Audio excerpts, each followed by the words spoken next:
My dad was killed when he was 42 years old. I was 9, and then there was 8 of us in the family. My youngest sister was not born yet. She wasn't born until April, and he was killed in a tractor accident on December 21st of that year.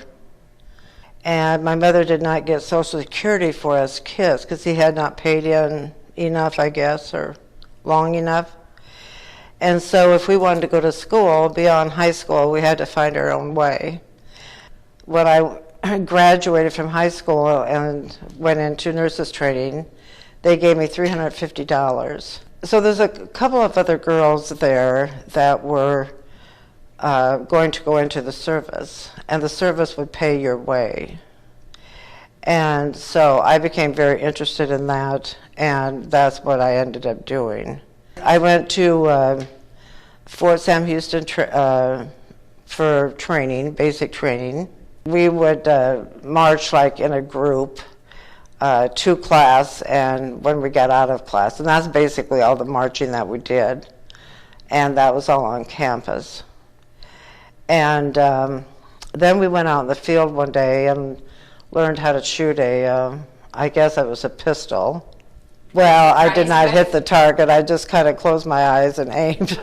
Then I went to Fort Hood, Texas, and I worked in the newborn nursery. And so we did postpartum. I took care of the mothers and the babies.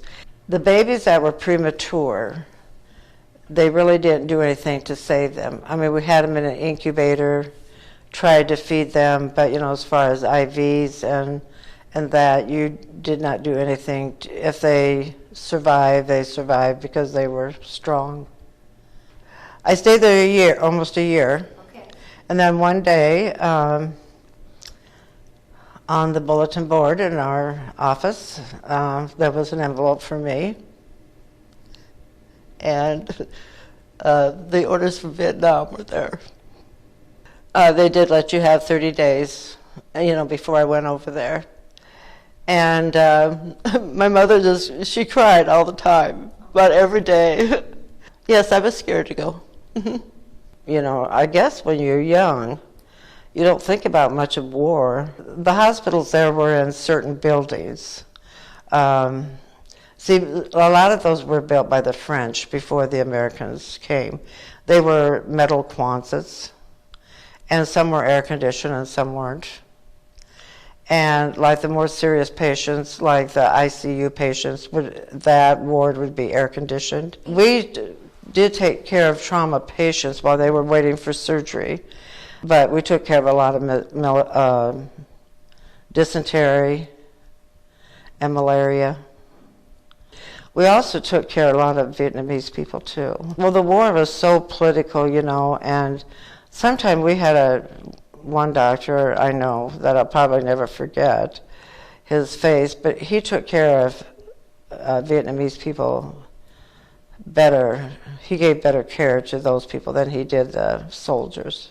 I think because we were informed that we were guests over there, and so we were to treat people, with respect. And although the Mamazons, when they came on base, and they cleaned in the hospital areas too, but they also stole bandages and stuff for the Viet Cong from us.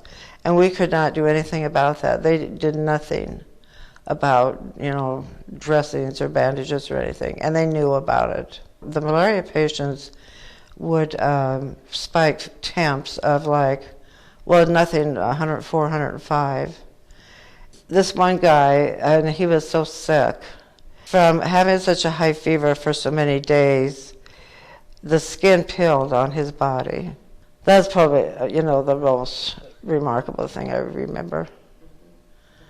I didn't get to see a lot of injuries because when they would come in our ward and waiting for surgery, they would already have an IV because the medics, on the helicopters, and those people are just worth $1 million, because they were so well trained, and all their wounds would be covered and dressed, and so I didn't really see any of that. I don't really take life for granted. Sometimes the richness of life. You know, people always want a new house, new this, new that. I really didn't care about that, and you know, because I also did, a few years ago, I did a mission trip to Dominican Republic. And you really see how other people live and how poor and stuff they are, you know. These Vietnamese people didn't have any, most of them didn't have any teeth. We worked 12 hours a day, 6 days a week.